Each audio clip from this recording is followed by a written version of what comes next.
trying to stay alive, trying to be the best guy that I can be. No, it's not cancelled. JD Bose, we are back here in a flash. Do you know why we were late?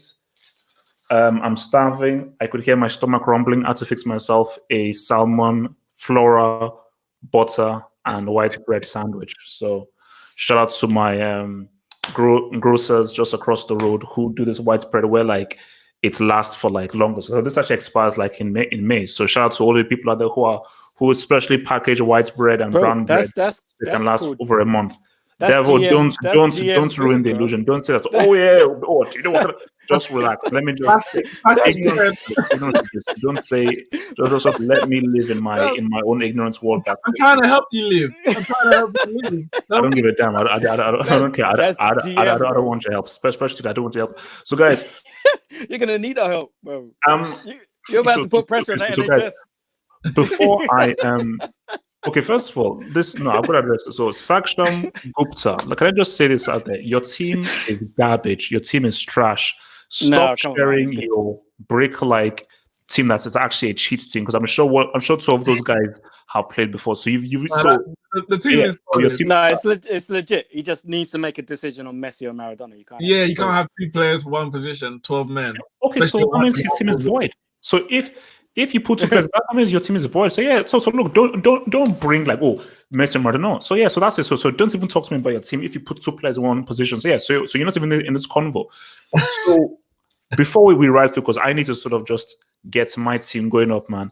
I want Devon needs to sort of. About 2 weeks. We've had about 10 days to get these teams together, bro. No. I need to send it to myself and everything. No, I've got my 2 teams. My teams are bloody amazing, because the thing about my team is that I need to tell you the coaching aspects of my team just to give you that extra breakdown. So have you done a manager as well? Because it can't be a manager who's managed any of those players. Look, you'll see. Basically, you'll see. My team is actually the best team. It is the best team. So you'll see. But before we go forward, Ramon's got a message for you. Ramon said, "Can you please explain to HH that it's a world 11, i.e., the best players in the world he can put together within the rules, not just a bunch of random."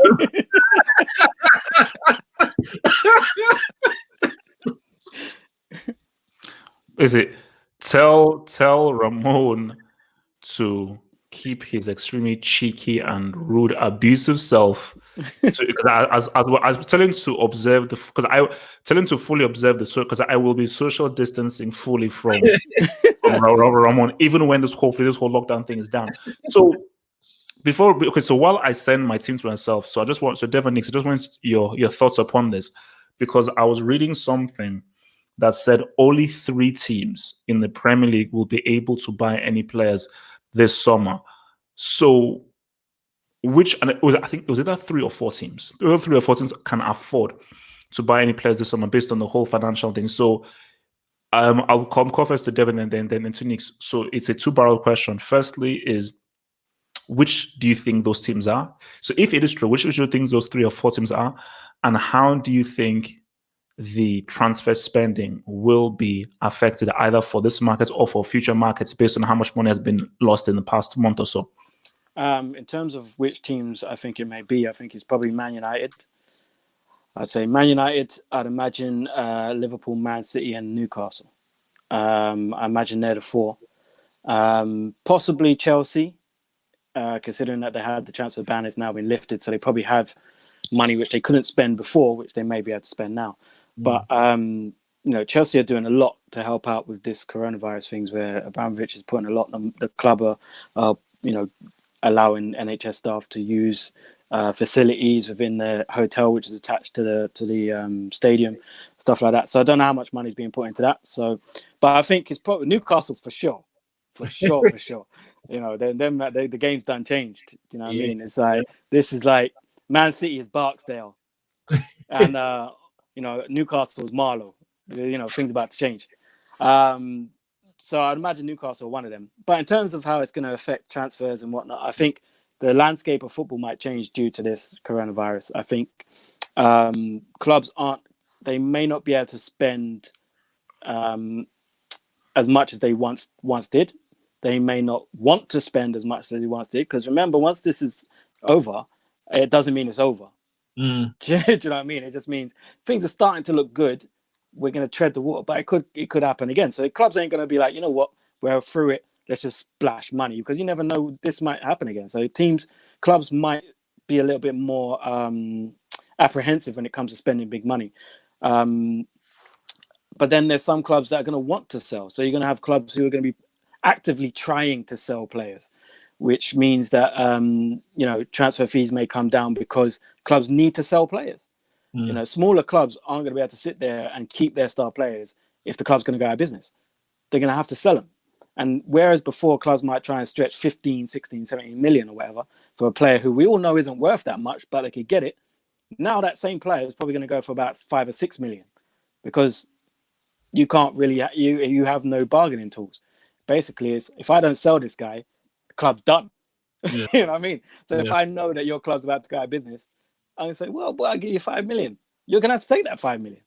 Do you know what I mean? So I think this is the whole landscape of football transfers is going to change due to this. It was actually a statement from Damien Comolli, the ex Spurs and Liverpool. I don't know if he was the chairman, but he was definitely in charge of transfer when he was there. And what he said was, an agent said to him, he said he doesn't know how true, but yeah, that maybe only about 3 Premier League teams are going to really be able to spend. You're going to see a lot of, swap deals and that kind of thing. And yeah, I agree. I think, and I'm not disappointed. Yeah, I guess the circumstances by which it's happening is not what we want, but I wouldn't be disappointed if the financial landscape of the Premier League changed, because, or football in general, because the spending is just way out of hand, way out of hand. The value of players. Shout out to FFP. Yeah, the value of players is nonsensical. I buy someone for that price, therefore my person is worth that, and because you got the TV money, which really sent the spending exponentially up, higher than it's ever been before. That's what's really driven it. Now, I'm thinking that with all this financial insecurity that's happening, it's not only the Premier League clubs, it's also the TV companies. They've got their own issues financially they have to think about. A lot of these companies are not just TV. They do, internet, phone, other subsidiary companies, and they're losing money. So they're going to be like, and I know for a fact that the next TV deal is going to be less than the current one. How much less, we don't know. So if that's less, the money available to the club is going to be less. Therefore, the spending is going to be less.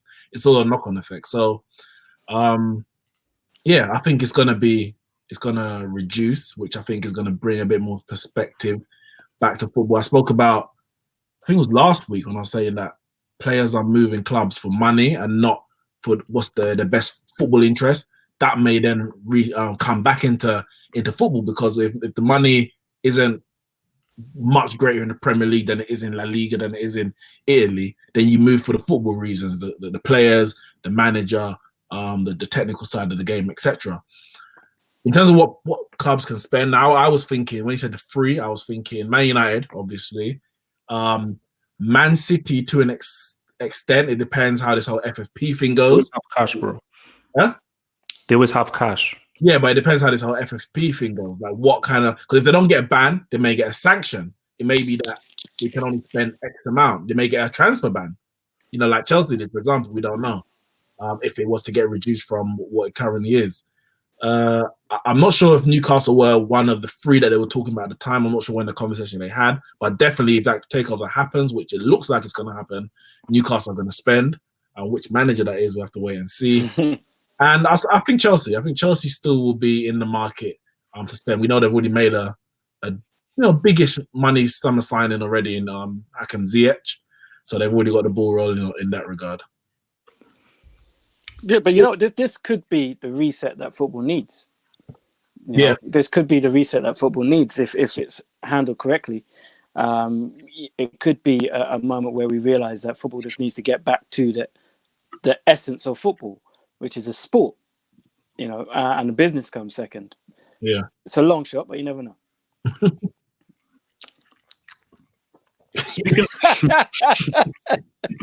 Speaking of Newcastle, so I'm going to come first to Nick with this.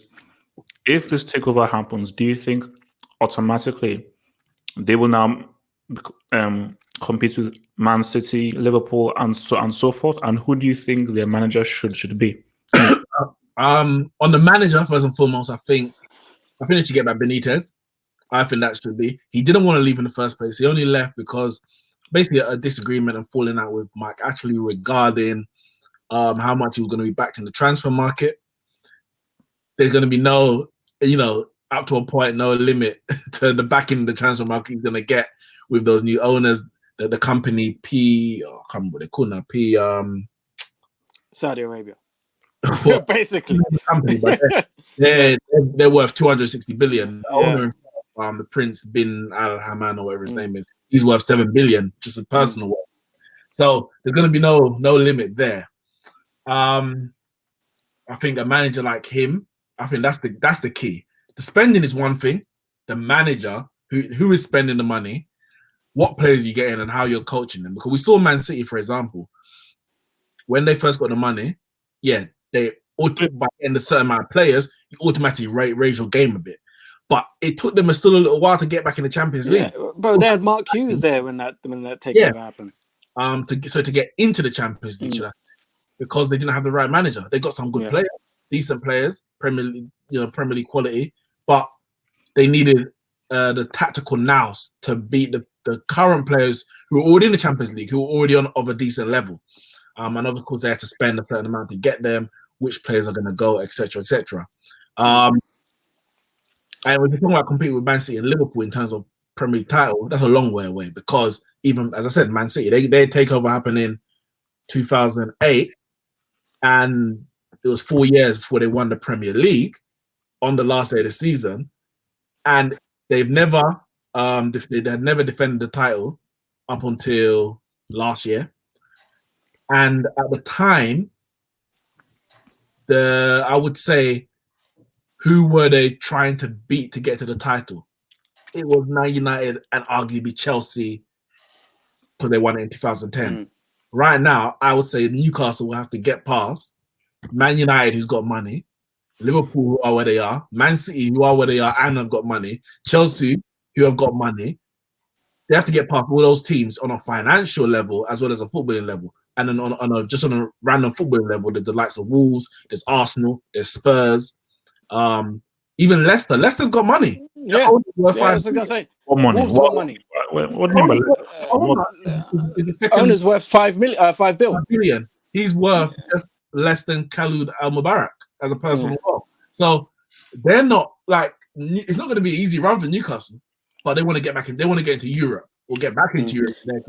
But they have to take the steps. Look, man, I'm not an economist, man. Like, I was a brick in school. Oil is near zero a barrel. Will this have an impact? Nah, them man have got the money already. There's this 260 billion. 260 billion. If they lose 200, they still got 60 billion. Well, they're good. You know what I mean? 260 what? 260 billion. That's what they're worth. The group is worth 260 billion. You know how much Man City is worth? What was it, 11 billion or something like that? 17, I think it is. 17 billion. 260 billion. You know how many O's that is? No. This is how many zeros? Football.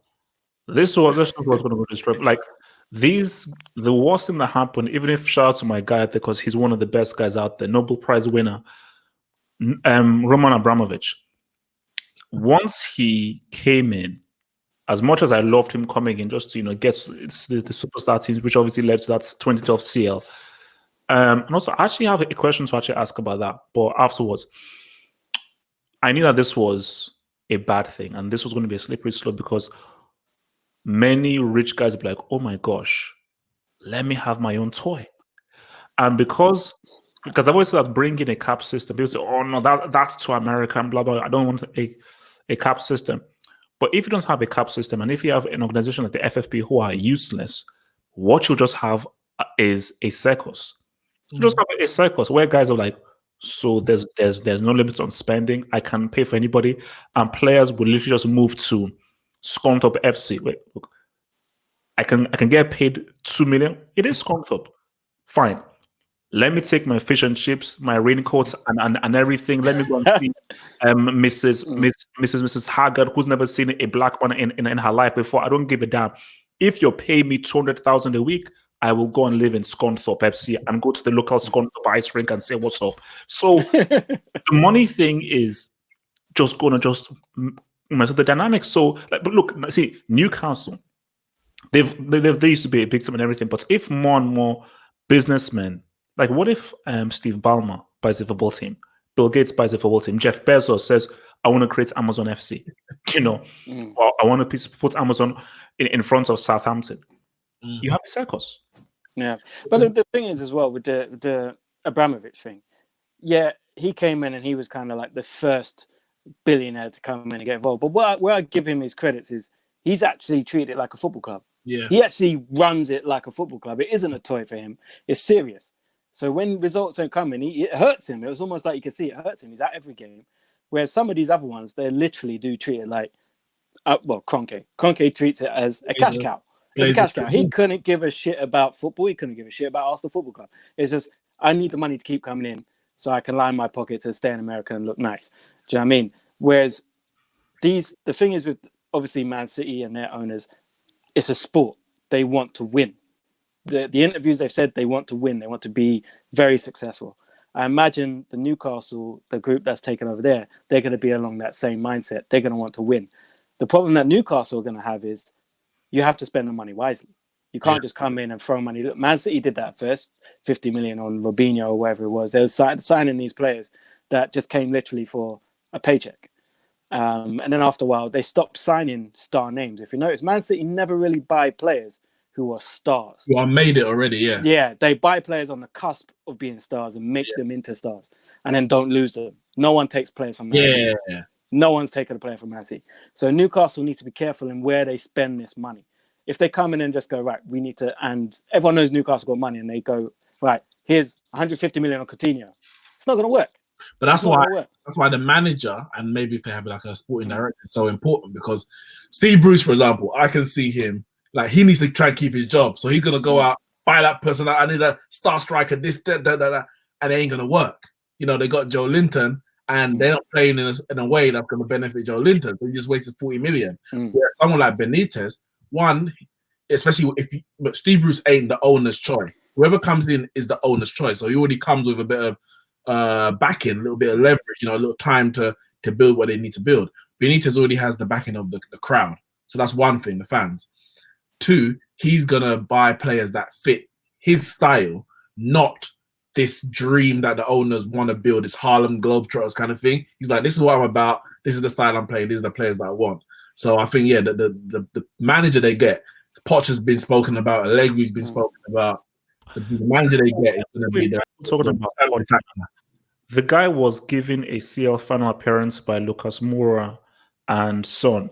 He ain't that good. Like, I thought he was great, but obviously, I was fooled, man. I was fooled. So the thing is, you'd need to wait to see what he's like with money, with backing, because Pochettino's never managed a side where he's been backed and been given big players to come in. He's never managed a squad. But then would you bet money that if it was to make a gamble, bet money, would you put money down that Poch would be successful if he had all the players that he could choose with? You still think he'd be successful? Yeah, I think he would be. I think he would be. You can't put your house on it because there's been no evidence of it in terms of trophies. But he has overachieved with Spurs. He has potential. Spurs. So he has potential. If he improves Newcastle, what does that mean? Do they get into a European position? Do they start pushing for the Champions League? And then maybe at that point you move and get someone who's elite. Man City, I said they had Mancini. I know they won the title with Mancini, but he wasn't an elite manager. But he got them to a point, and it's like, all right, let's get someone else. And then Pellegrini got them to a point. All right, let's get someone else. So, interesting. All right, so guys, man, I think this is probably the perfect answer to get into this lovely thing. So now, people go to think, okay, what is this World 11 thing that people are talking about? What is this whole team challenge thing? So, Brian, this all began with your boy, Jamie Carragher, who got sent this whole squad challenge thing. So this is the challenge, and it's what it seems easy to begin with, but you see how challenging it is. So you have to build a world 11. That's easy. You can play in the world, yeah, like Ronaldo, Arnaud, of course, and Maradona, all these dudes and everything. But you can't have two players who are in the same club, and they can't have been from the same country. So no two players of the not two same players of the same club, no two players who come from the same country. So once you now start to construct the stuff, you're like, oh wow, because again, like I put out like a team in about 5 seconds, and they're like, well, then I put out a second team. They say I made like about 2 or 3 teams. Like by the time I made 2 or 3, can I land? And I've got the mic. You can have the platform when you have the platform. So I made about 3 teams. So by the time I made my 3rd team, which is the one that you will see, was when I finally was able to just snap it. So it took me like 2 or 3 goals before I figured out how to do the whole thing. So yeah, actually, I'm a very quick thinker. I feel a few times, but once I get a few times, I'm like real quick in the whole thing, man. So yeah, no. So without mentioning my name, how did you guys find making up these teams and squads? It's tough. It's tough. You know, it took me a while to do my first. And one here we go. You know what? I saw I saw Ramon's first. Ramon was the first one I saw. And when I saw Ramon's, I was like, "Well, but I could do better than that." And I cussed Ramon on Twitter. I said, "Come on, bro." So then I had a look and I tried to go first. Like, nah, you know what? Let me sleep on it. Went to sleep. Couldn't sleep because I was thinking about players. While I was laying down, I was thinking about players. Then the next morning, I thought, right, let me do it. And I tried it. And my team wasn't better than his. But all till now, his is the best team I've seen so far. It's good. It's good. I just didn't want to copy his team. I wanted to do my own thing. So I think my team's close, but his is probably the best one I've seen. But it is tough because you might pick a player and you think, yeah, okay, everyone's from different countries. That's all good. Different clubs. And then something will just click. Hold on a minute. But I swear he played 5 games. Let me just check. Boom. 5 games for Inter Milan. I have to take him out. No, because I think the biggest pitfall I came across was the loan thing. That's the biggest thing because a guy can just be loaned for like 2-3 games and boom, and that's it. So those always, and I still think that's a bit harsh if you have to do the whole like that. So I would say like whoever, the rules, isn't it? That's the rules. You're no. If whoever wins the challenge, you're a loser because that I got me precious time doing this. That got me on my second team. My second team, I was checking it just before I was going to send it over, and I had Batistuta, and I looked. I was like, no, I swear, no wait, he was on loan. I had to change the whole thing, change it all up. Literally about 15 minutes before I sent it to you guys, I was like, shit, need to change the team. Yeah. I think what also key is the formation that you choose. You have to be very flexible with your formation. because again, look, like this guy says, oh, my only issue is left back and right back. Do you have to have a left back and a right back? Because that's hard to choose. You know, maybe you have to go a back 3. The key is decent left back or a right back. So the key is to just think of players who were one-man club, didn't move. They played for one club their entire career. That's the key. If you could build those key blocks with them. More importantly, you play for maybe one European club because you got people that come from South America, and played around there, and then only made one major move in Europe. Yeah. For me, as I said, Ramon was the first one I saw as well. And the first thing I didn't want to do was end up with a team similar to his. Like, obviously, I wanted to make the best team possible, but he had picked a lot of very good players. I was like, okay, what players from there can I replace? I don't want the same team minus one player because that takes the whole fun out of it. It takes the initiative and ingenuity out of it. So from back to front, I was like, I need to do something different, but still make a very good team. Think outside the box. So you think, oh yeah, that keeper's actually better, but I've seen everyone pick that keeper. Let me pick this one instead. For example, that's how I was doing it. Now, it's not easy. You have to remember they have to have played in your lifetime. Because I saw some people picking what's it called? Lev Yashin and all things like that. Yeah, like that now. That old? Why are you on Twitter? Like, it's not easy at all. I saw some. Listen, as we said last week, innit? No. I think no.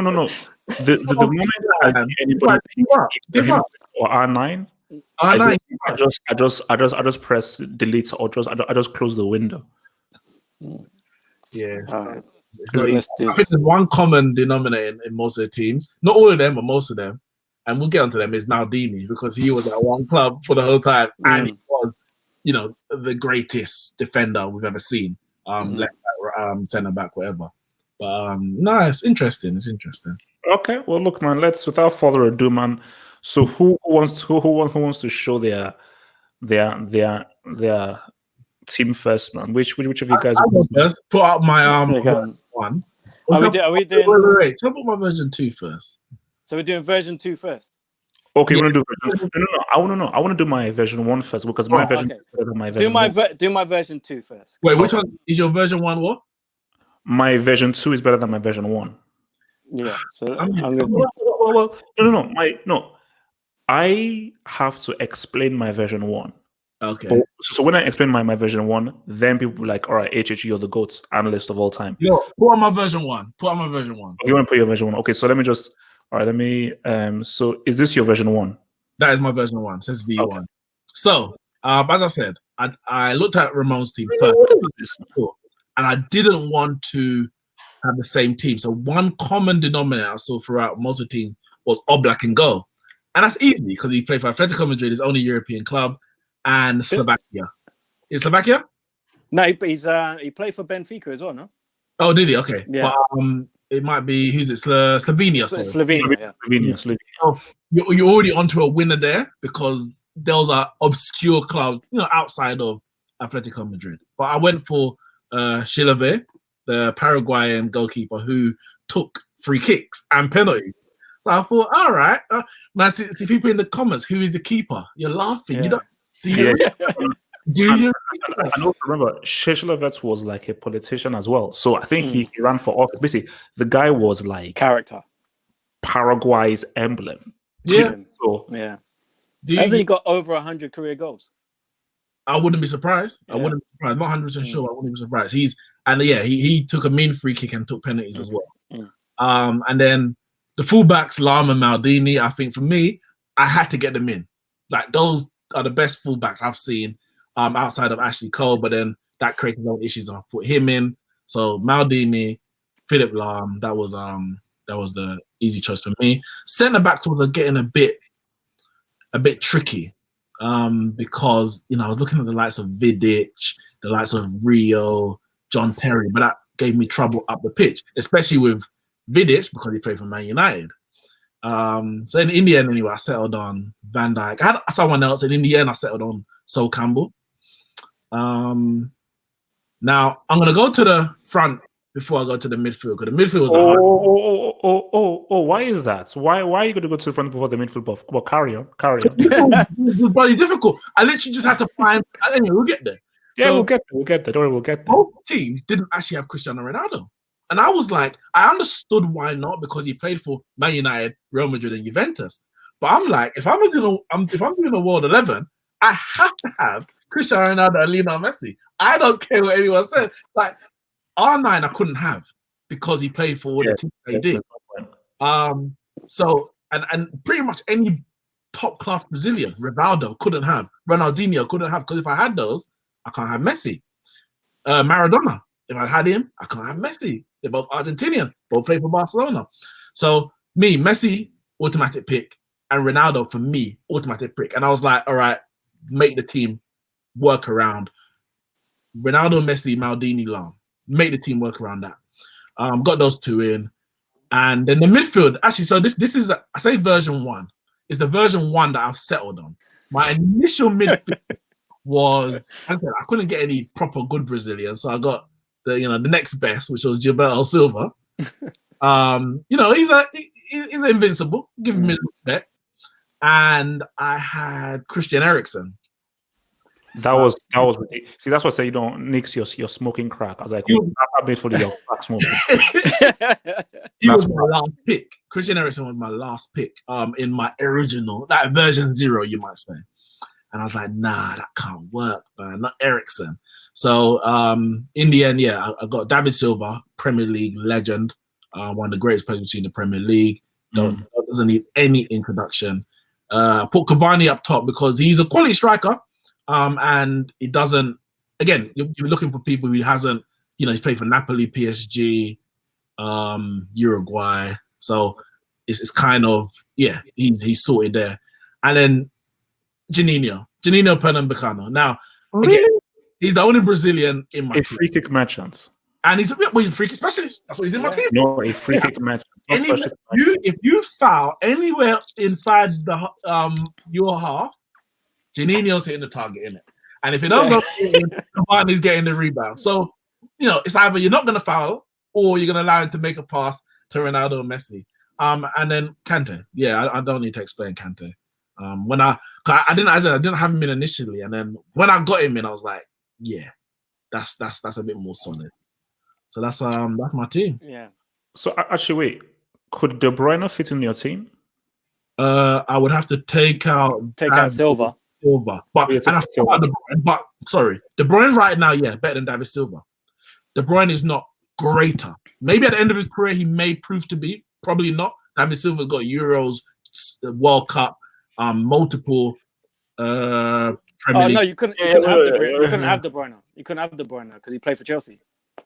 Oh, and then you got Kante, yeah. So it's a lot. But David Silva for me, when I've got David Silva in, I was like, I think that's a solid pick. But basically, all I'm saying to you is that it's all right. It's a decent team. I like the defense. The keeper, the attack.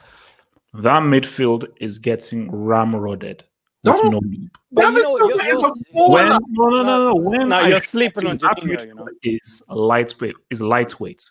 Okay. Because you've got a guy who is literally a free kick merchant. No, you have another who he was much better than that. Can dominate a midfield. You think the thing is with Juninho, people just see him as a free kick specialist, but they forget how good he actually was as a player. Yeah, of course he was. He was a good playmaker, man. He was. He wasn't.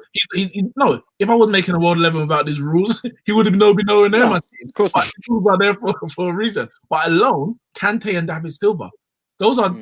Listen, I don't need to explain Kante to you because you already think he's better than every other. He's man. No, Kante does his thing, man. He does his thing, All right. So, are you ready for your version 1? Yeah, go for my version 1. Let's see if you got the right one.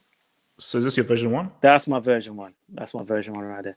All right. So, the defense again, Maldini and Laum. It had to be done. Oblak's in there as well. Ramos, put Sergio Ramos in there.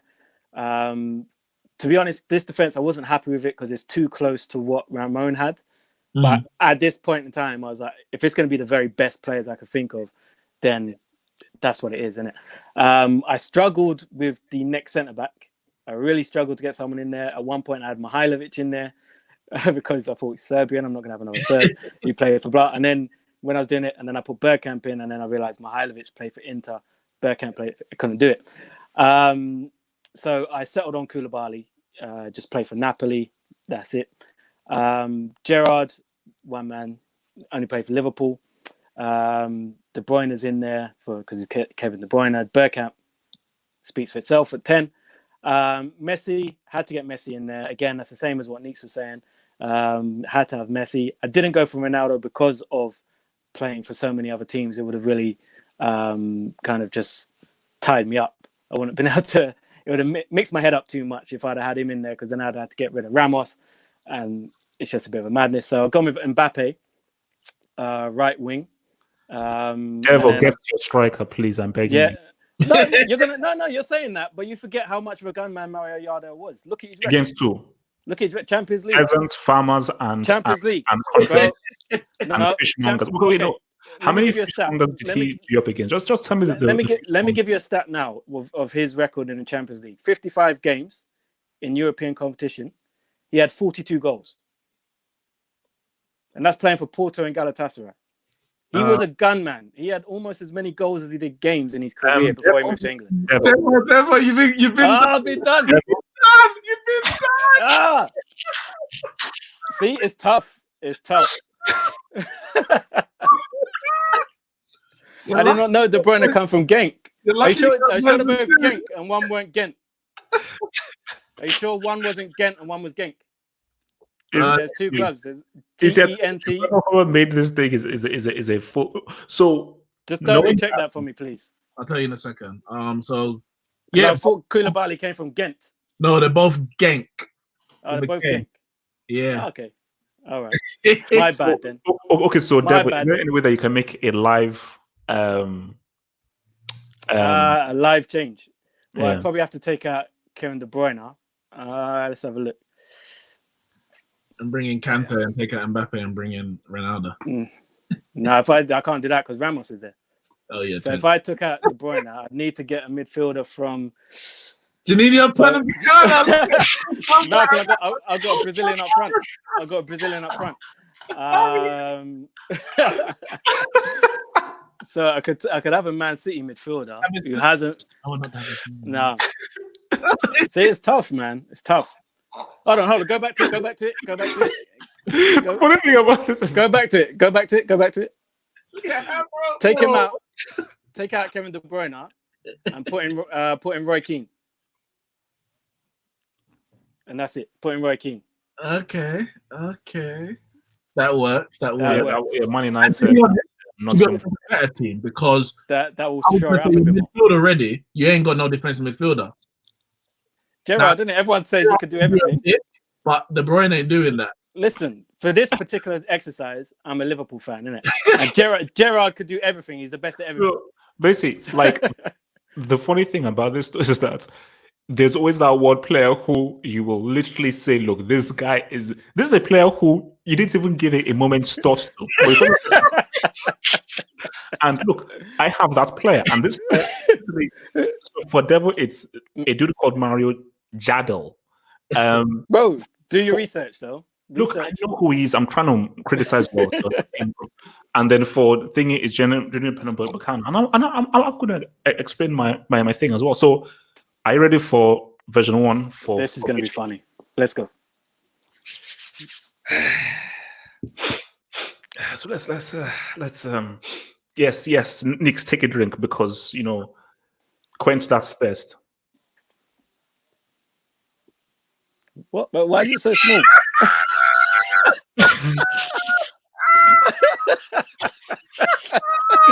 This guys, this is Well, that's a Christmas tree. orgasm.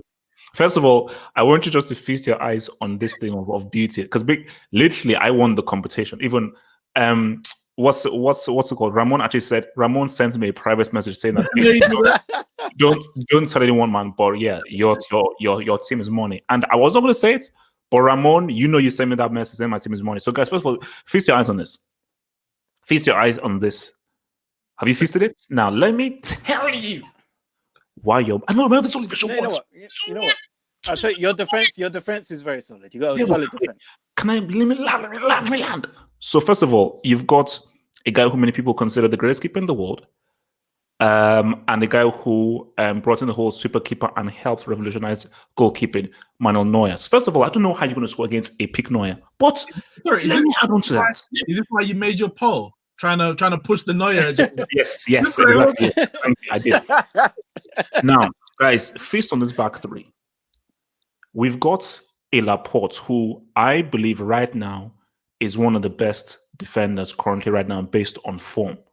Ball playing defender, so forth. And by him being missing shows you how City missed him because with Laporte not to be in that defense, City have struggled. Shows you how valuable he is.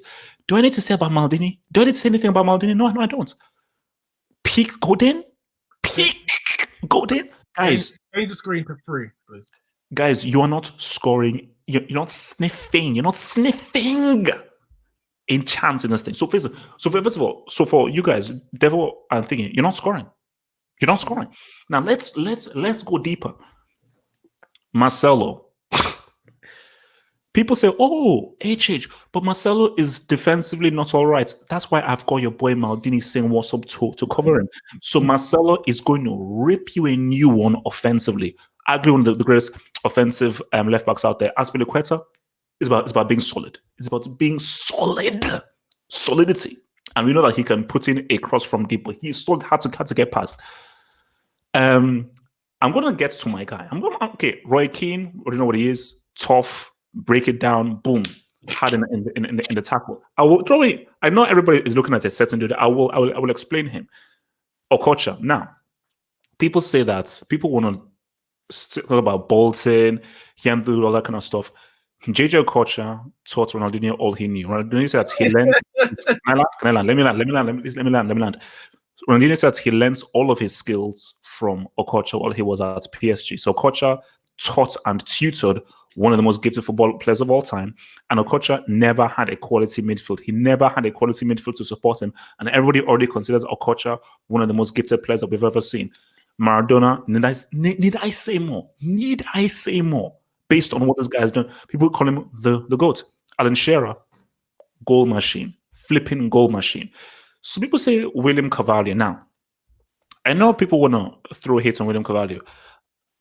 Unlike Junior Pernambucano or Mario Yardel, William Carvalho was on that pitch for the Euro final. And William Carvalho does have a Euro winners medal. And William Carvalho was critical to Portugal winning their very first ever Euro win. So while Cristiano was being a cheerleader on the bench, William Carvalho was on that pitch helping his country win their very first ever major trophy. If you watch William Carvalho, he is very important in keeping the ball moving and is a great metronome. So in William Carvalho and Roy Keane, it allows Okocha the freedom to say what's up, to live and to breathe. Guys, this is what you call a beautiful team. I dare you to criticize this team. I dare you. I'll start.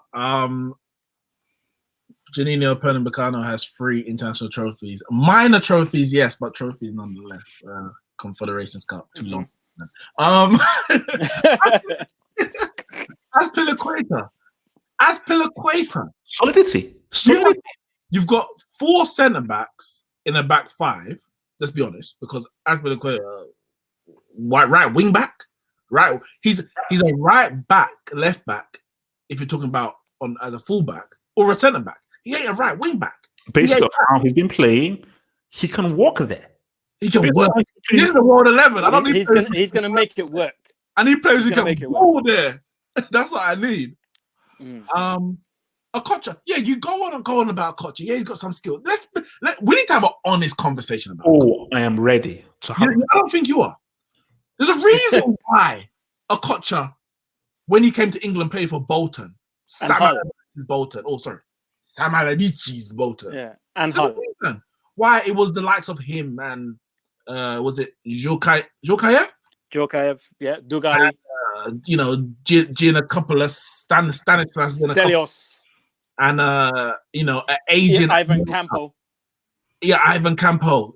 Aging Hierro, Kevin Davis. There's a reason why he went to Bolton and let's say not Manchester United, or for someone more relevant in today's news, or even the Newcastle United.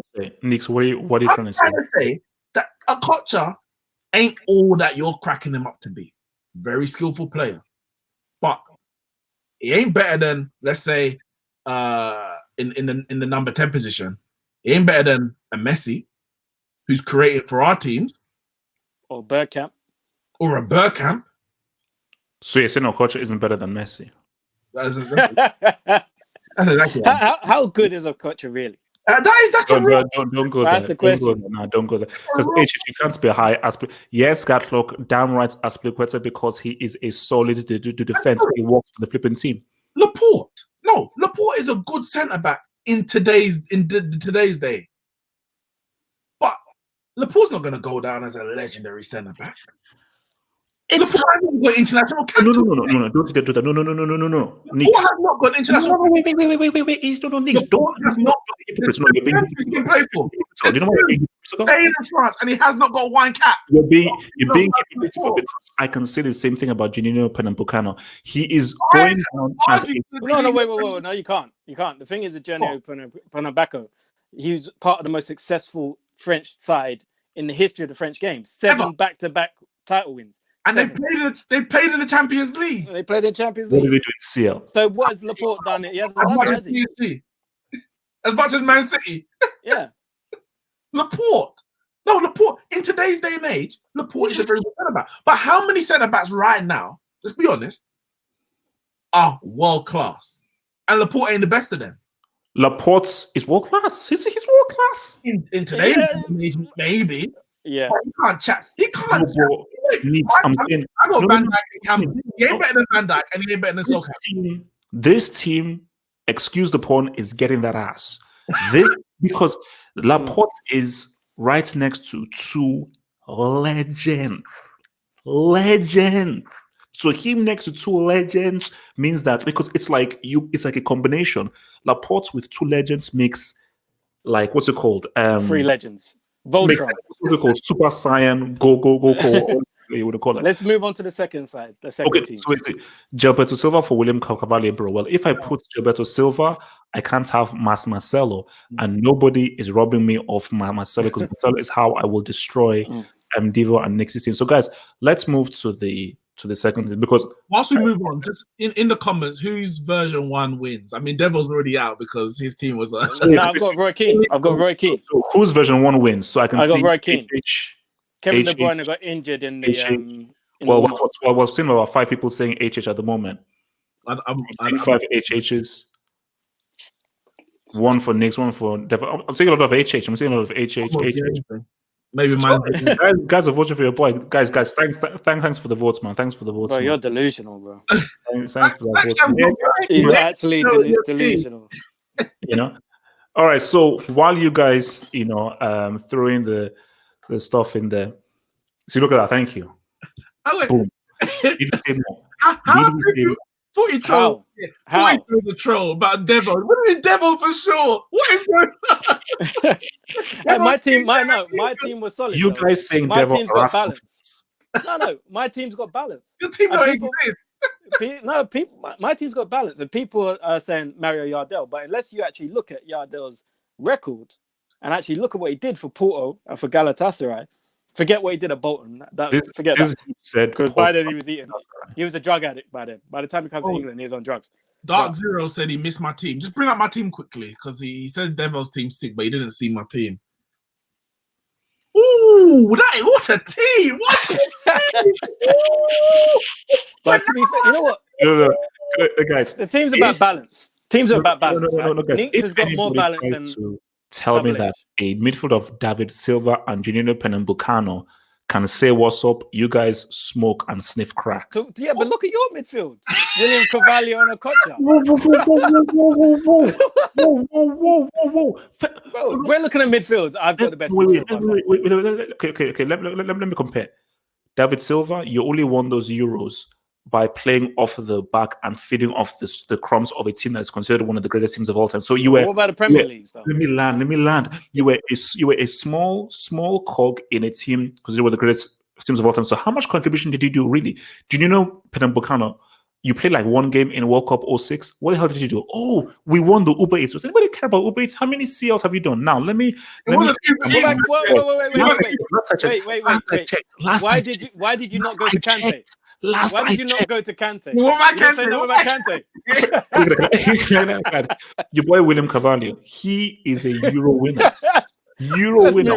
While Cristiano was on the bench crying, William Carvalho was like, Christina, let me do what you can't do and actually show up for my team in a final game. Let's move on, please. We couldn't say anything about Roy Keane. Look at what he did. Look, Knicks. Look at what he did for your team. So I have a CL winner and a Euro winner. So don't hate. I've got Ronaldo and Messi. I win by default. Let's move on. Next one. One team merchants. Yeah. Second team. So let's show Knicks' second team, man. Obviously, had to go with the same Messi and Ronaldo. As I said, I couldn't. Well, it's supposed to be a second team. It's supposed to be different players. Well, it's different in places, isn't it? There's only so much you can make different before your team ends up like have hopes. So, I'm going to 4-2-3-1. Oblak can go. Piszczek as the right back. Maldini again. Van Dijk in company. Two of the best Premier League defenders, centre backs we've seen. Not the 2 best, but 2 of the best. In this team, actually, I've gone for Lam in the midfield role, which we saw him play very well for Bayern Munich under Pep Guardiola. And a bit of a left field one, which I haven't seen in most teams, Dejan Stankovic, who scored that 40-yard screamer in the Champions League, if you remember that, and he plays for Inter Milan.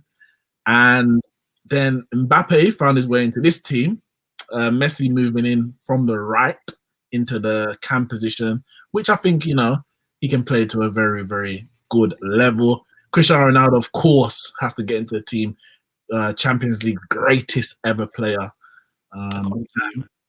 And Didier Drogba. Now, actually, my striker position I made that team I made that change the last minute because I actually had Harry Kane there first.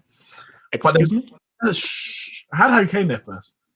And then after, when you pick a team, you have to realize that, who your audience are.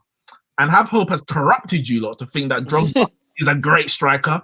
So I had to play on that. I'm not going to lie, I had to play on it. So I had to put Drogba in.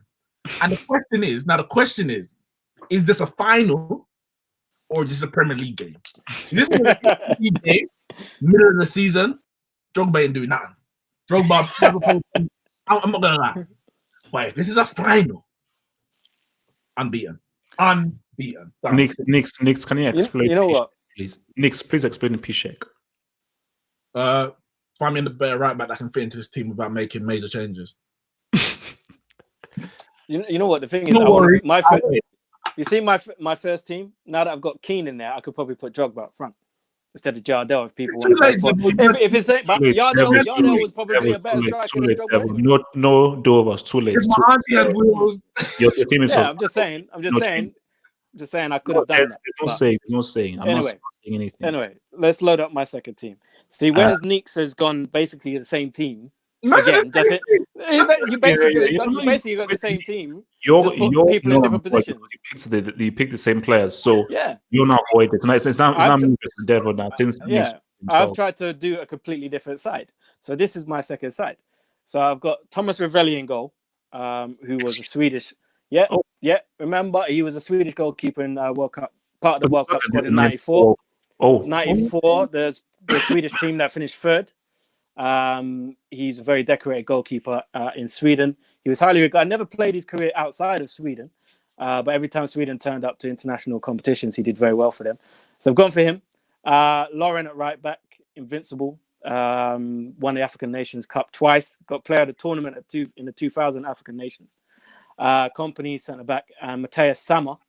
Who actually won the Ballon d'Or in 1996 as a centre back. Won the Euros in '96, has won the Champions League with Dortmund, a legend in the German game. I've got Alaba at left back, David Alaba, we all know him. Gerrard again, didn't want to use the same players, but I had to get Gerrard in there. It's too difficult. Xavi, we all know about Xavi. I got Juninho, Pernambuco, just in front of those two guys. Pires on the right, Pires on the right, even though he's usually really on the left, but I had to fit him in. Giggs on the left, and then Del Piero up front. So this is why Devil was backing Juninho. I was backing him anyway. I was backing him anyway. Everyone's playing a game. I've always thought Juninho was a baller, and then I got Del Piero up top. So my whole thing with the second team was to do completely different. Del Piero up top as a striker? He could play as a striker. Why not? Dark Zero, you're right. I'm trying to look at the team to see where the fault is because I trusted Devil. I trusted him until we realized that Koulibaly and De Bruyne play for Genk. So now, so I need you. They could. Guys in the live. Two Arsenal man there. Yeah. Guys in the live chat. Find some faults. I've got one right there. Pires. Change Pires. Lauren and Pires. They both play for Arsenal. Change Pires to Payet. You know what? I had Dimitri Payet there first.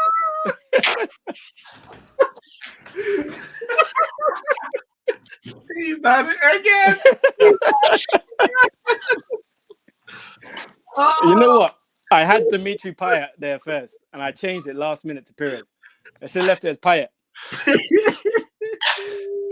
All right, change that to Dimitri Payet. Wait. How did I see that? I didn't even see that till just now.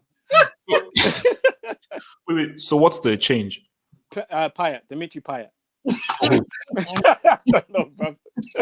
Wait. Pirates for who? For Perez. Payet for Lauren.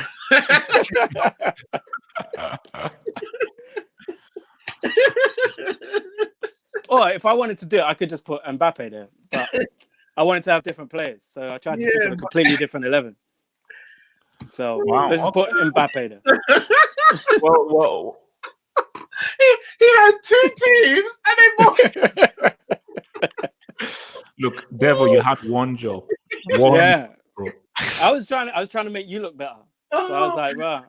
So nobody can insult me now because at least I got all of my. You see, my mistakes aren't in front of a live audience. They're a few people. So now this is my version too, man. Guys, it's so small, bro. No. Okay, I will. Let me take you through, and these are pretty much. Apart from only 2, it's pretty much different. Well, 2 or 3, but it's mostly different players. Mostly different. What are you talking about, bro? It's mostly different players. Let me talk, man. Let me talk. I beg. Mumbo. You got some super Mumbo. Let me talk. I beg. Let me talk. So you have Oblak. Quality keeper. Don't say anything about that. Look at that defense. That defense is a thing of beauty. You have Maldini, Laporte and Koulibaly ball playing centre back to give you a bit of sexiness. Aspilicueta fully, and all of you saying he's not going to be a wing back. Boom, he's a right back. So this shows you he's not playing as right backs. So Dunga and Gerrard, guys, watch Dunga's performance at that '98 World Cup. Dunga is a brick manager, but was a damn good deep lying playmaker. Crazy balls he used to play. Gerrard, it is what it is. He's there to tackle, do his thing, and be a passion merchant. Okocha, given the freedom to roam because Okocha can now. This is the first time ever Okocha has had midfielders who can tackle and have solidity, which will allow Okocha to be creative. Take a look at those number 10 creatives. Between Messi and Bergkamp, you're going to have creativity. Cristiano, finishing. He's just there to finish. All he has to do, you have one of the best finishers in the world.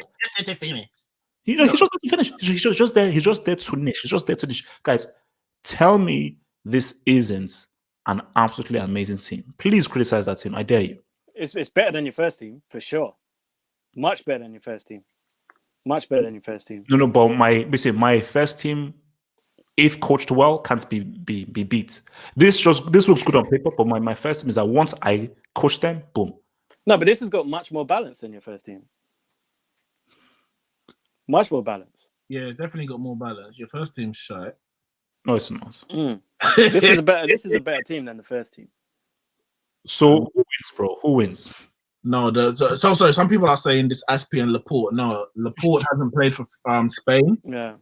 And he's, I think, he's nice to go for.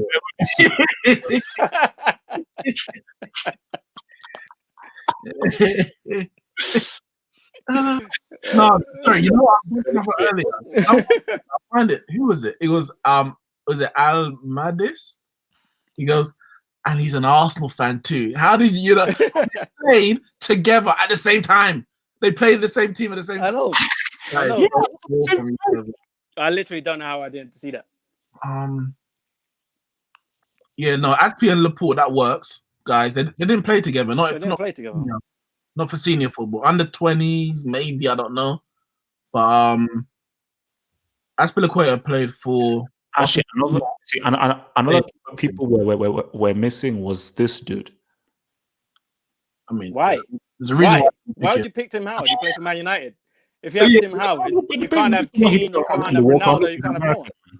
He's a so he played for Man United. Oh yeah. Yeah.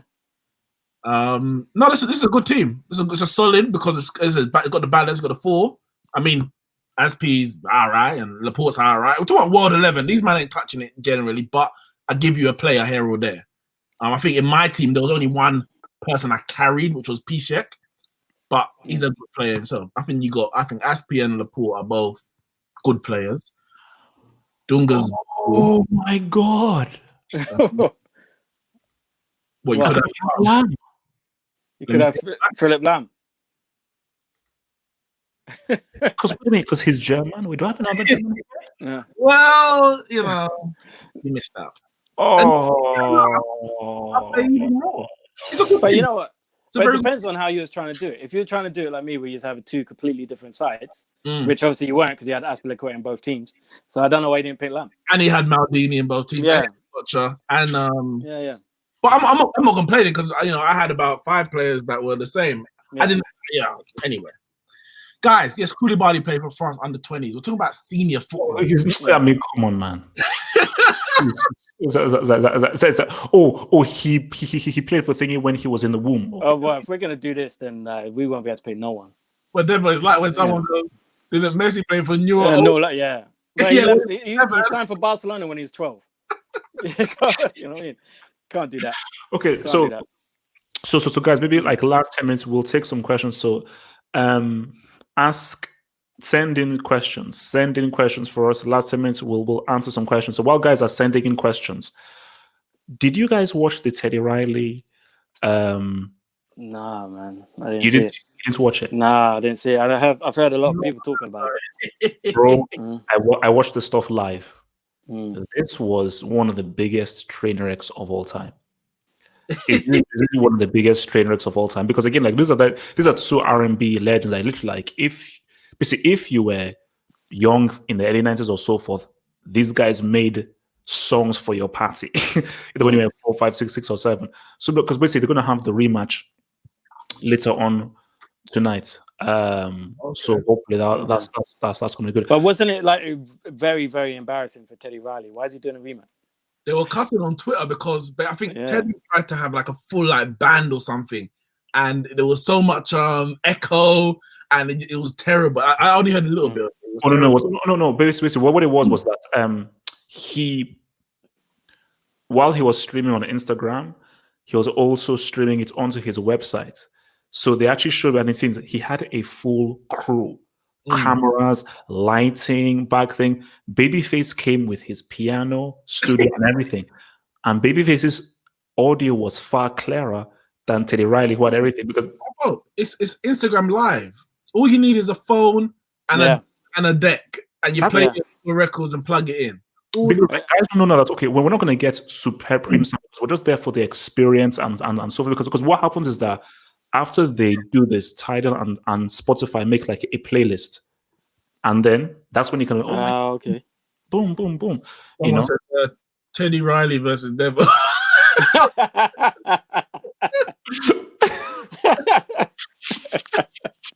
Okay, that's true. Which is a bigger brick job? Which is a bigger brick job? Devil tonight or Teddy Riley against Babyface? That's that. Sorry, the comment just below. What a great team this would be. No, he's not serious. He can't be. He's not serious. Wait. Does he just think we're just saying people we like? So nah, he's not serious. I know that the funny thing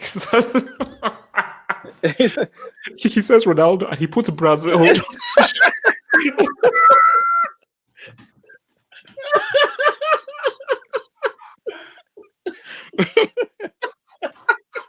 Nah, he must be joking. It's a joke. He don't mean that. It's a joke. He's not listening to the rules. Because that don't even make sense. Wait, what's he? What? Put that back up. Maldini, Nesta, Cannavaro. So he's playing 3 at the back. I'm trying to look at Roberto Carlos and Cafu wing. So I think Vieira Rijkaard are the golden dudes.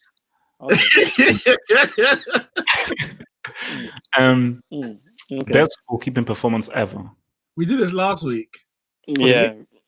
Well, on Thursday. Like David De Gea and all them kind of. Yeah.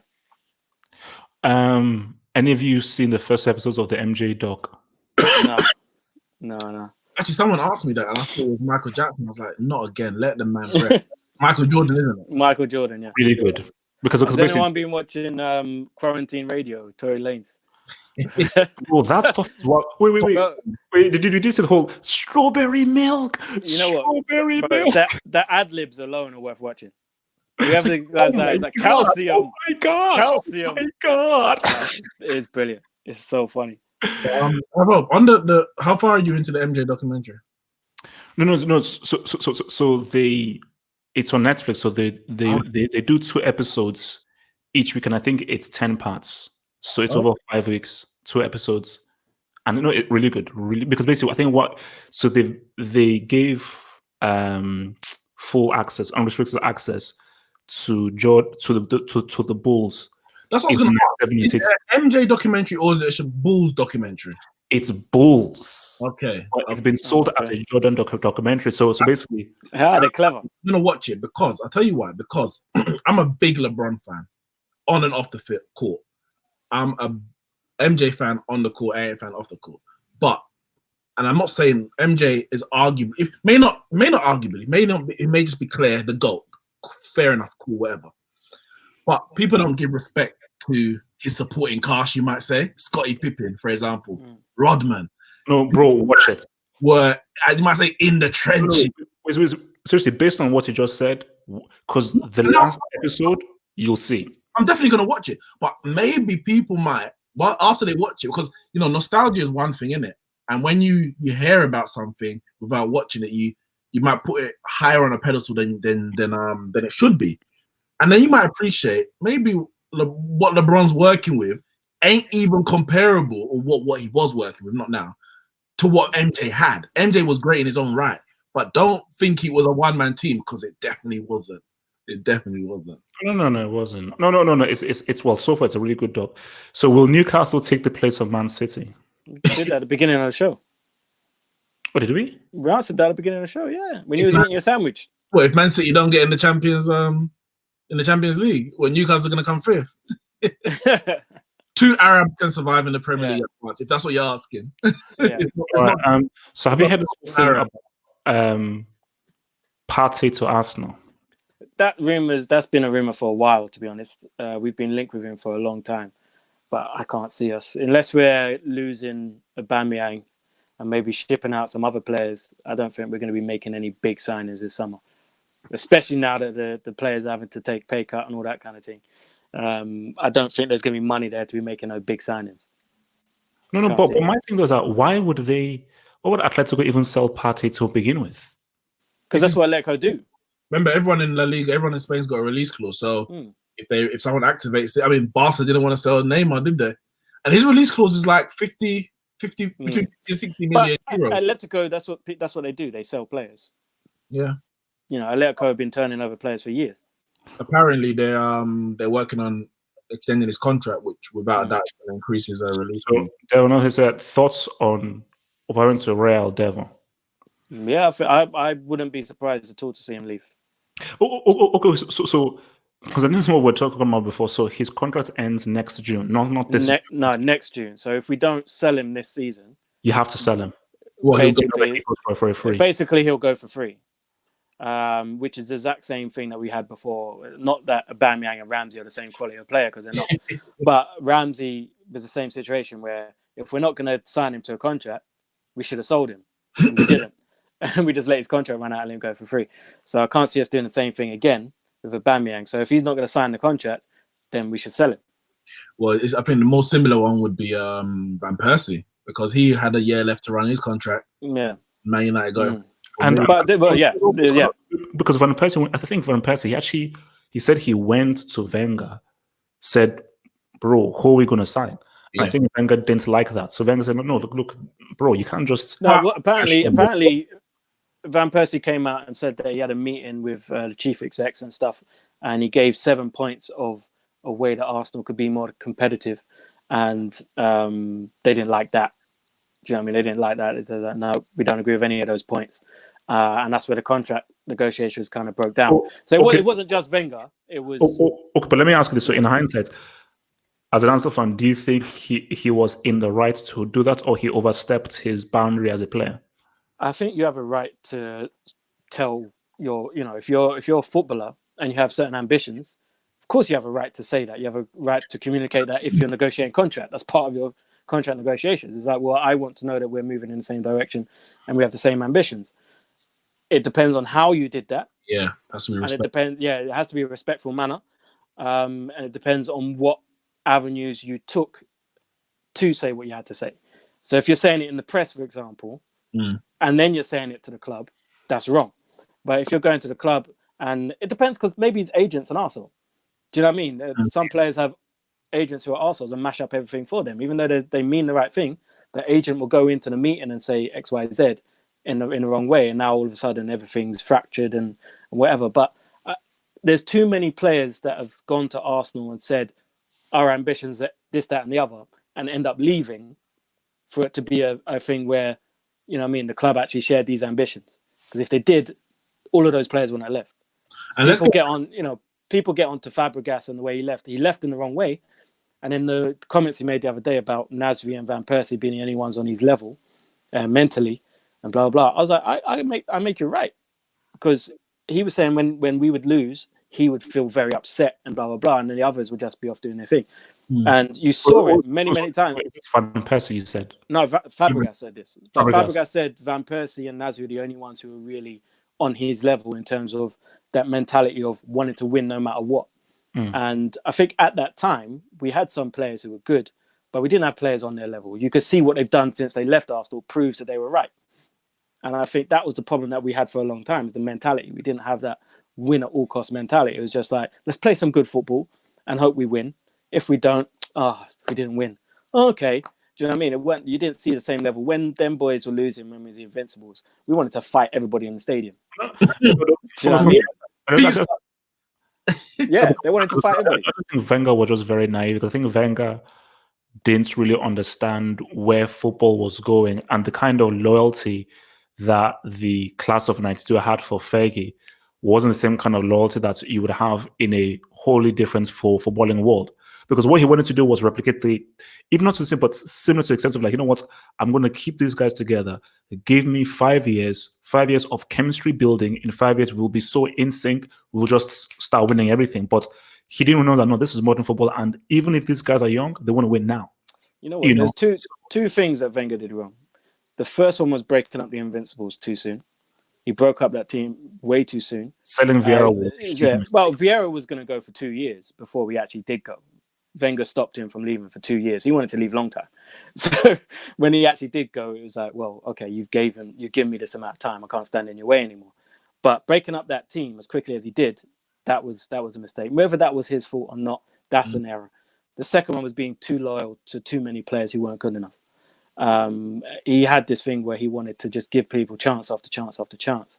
And it worked with Van Persie, because people forget when Van Persie came, a lot of people weren't happy with his performances. He wasn't very good for a long time. His discipline was poor. His injury record was poor. And Wenger stood by him for a long time. It worked for him. It didn't work for others, you know. But I think another thing where we went wrong, and it's because the club didn't have the money. They applied everything into the stadium thinking that we would be the first to have the stadium and we'll reap benefits from that. And then, you know, Abramovich happened and City got money and you know, all of that stuff. So while all our money was in on the stadium and we couldn't do nothing else, everyone else was just overtaken, and we never really recovered from that. That's why I'm like, as much as I criticize Wenger because he has to take his criticism, you have to understand what was happening at the time. And if you weren't of a mature age at the time, you might just look back at it and say, yeah, Wenger failed. But partly, and maybe majority, Arsenal failed Wenger, because when they moved from Highbury, they were, as much as the fans were sold a dream, Wenger was sold a dream. Now, you might criticize him and say, well, he never spoke out about against the owners. Well, how many of you lot speak out about your boss? You don't. And you hate going to work every day. But it's a job you're doing. And I mean, no doubt Wenger tried to do it to his best of his ability. But between him, in terms of moving with the times, and the club failing to, they had a plan. There was a bump in the road, but they stuck to the plan. And the plan was thrown off course, but they never tried to bring it back onto course. And that was the problem. They had to say, you know what we thought was going to happen ain't happening because the landscape of football's changed.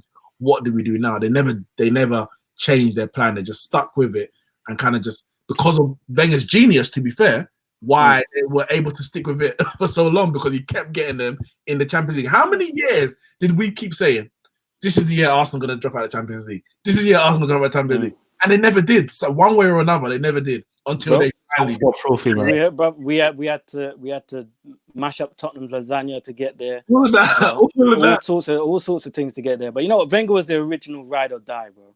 Do you know what I mean? The guy, like, he was taking bullets for the owners. He was taking bullets in the media. Everyone, the fans, everyone on his back, and he took all of it. All of the pressure from everywhere, he took all of it on his shoulders. So no one would ever look at the people above him. No one would ever look at the players. It was always like, come at me. Let me take it. And that was his downfall in the end, because he took all of this stuff on, when if he would maybe be a little bit more vocal, people would have eased off on him, because at the end, it was disgusting the way people were treating him. Or he could have been selfish. He could have said, F this, I'm going PSG, Qatar millions, when we go win the Champions League or something like that. So maybe just do like a last thing and we'll get out of here. What if Atletico kept Falcao? So if Falcao stayed at Atletico, do you think would have had a better legacy? Well, people need to remember Falcao at Atletico, man. He was probably the best striker in the world at that stage. He was the best striker in the world at that stage. He was definitely in the conversation. Definitely in the conversation. He was dangerous. Both feet as well. He had every pace. He has strength, heading ability, shooting from range, his movement's mad. Listen, he tried your boys in the remember that album? Oh yeah, did he? Yeah, against Chelsea. He destroys you. Look. Can we just say about Atletico Madrid and their turnstile of strikers? Because as long as I can remember, Aguero, Torres. Yeah, Aguero, Torres, Falcao, Costa. They had Diego Costa. They had before that, they had Vieri, they had Hasselbank. Yeah. They've had strikers just for as long as you can remember. They had strikers with banging goals. Vieri scored 28 goals in 28 games in Atletico Madrid and then bounced. He had one season in Spain. Said, "Yeah, that's me. Done. Going back home." I tell you, if Falcao didn't get injured, that injury finished. I say finished him because he still went and won League One with Monaco after that and got into Champions League semis. But at that time when he got that injury, for me, he was the best. And he came to Man United after the injury, and it was too soon. Like, if we had got him a year later or a year earlier, I'm like, yeah. Because for me, he was built for the Premier League. Yes, Forlan, someone mentioned Forlan. Forlan was tearing it up in La Liga. But he was horrible in the Premier League. For me, I think Falcao had the strength and the physical ability to play in the Premier League. But just after the injury, he just didn't have it. And also remember, it's the knee, which is the worst. It's interesting. Will Asia ever produce world-class players? Because my thing is because Japan, I think Japan did really well at the World Cup, and like I still think that the best player from Asia was Heung-min Son. No, it's Heung-min Son. I still think Son is the greatest and the best Asian player. Like Nakata was like the first Asian superstar based on him going to Syria and playing for Roma when Syria was the best league in the world. I don't think that Nakata really was as good as people say that it was. But do you think like Asia can, for instance, have a player who will be like its top 3 in the Ballon d'Or? I mean, they should, based on the population. Like when you look at the Olympics, for example, China's always up there because they have so many people to choose from that if they put their mind to this sport or whatever, you're bound to find one. You think, and they've had likes of. I mean, I'm not saying they were up there the best, but Park Ji-sung, very good player. He wasn't just a runner; he was a very good player. Heung-min Son, what's his name, Nakamura, technical player. Kagawa, yeah. Listen, there's been quality. He went to United and became trash. Well, yeah, it happened, didn't it? But yeah. Ballon d'Or top 3. That's a massive reach. If they wanted to, as in Asia, if Asia said we are gonna try and dominate football, they could get a player up there. But I think they have their hands in so many different places. They don't need to be the best in football. I mean, I think they're happy with table tennis and gymnastics. Yeah, and they're very good at that, man. Hence why they go those gold medals, man. Guys, it's been swell. It's been good, man. Remember, guys, we have 2 videos up on our Patreon. So if you want to just support the show and so forth, click on the Patreon link in the description box below. If you want to follow your boy Devil or Nix, those are their Twitter handles there. But if you can't use your brain to memorize stuff, click on the link below to follow them on their socials in the description box below. Any final words before we? And also remember, guys. So every Monday we have the show, and every Thursday we have the Q&A, which is always at 8 p.m. So remember, the Q&A is every Thursday from 8 p.m. The main show is every Monday. So you'll see us next on Thursday. Any final words before we get out of here? I'm just gonna hold my L and go to bed. That's it, Gotta just hold that L. All this time, and you were the one that was mocking me and insulting me on those Twitter threads. How the tables have turned, man. How the tables there's a lesson in there somewhere. Yeah. There is. There is. The energy you put out into the universe can come back and smack you in the face. Devil. Yeah. Karma has no menu. You get served what you deserve. Oh. Where's the pen? Wow, karma is a menu. You get served what you deserve. I'll send it to you on Twitter. You got it. No, because like I love quotes. Oh, that's a good quote, guys. Peace out. Stay true. We'll see you guys on Thursday, 8 p.m. Peace.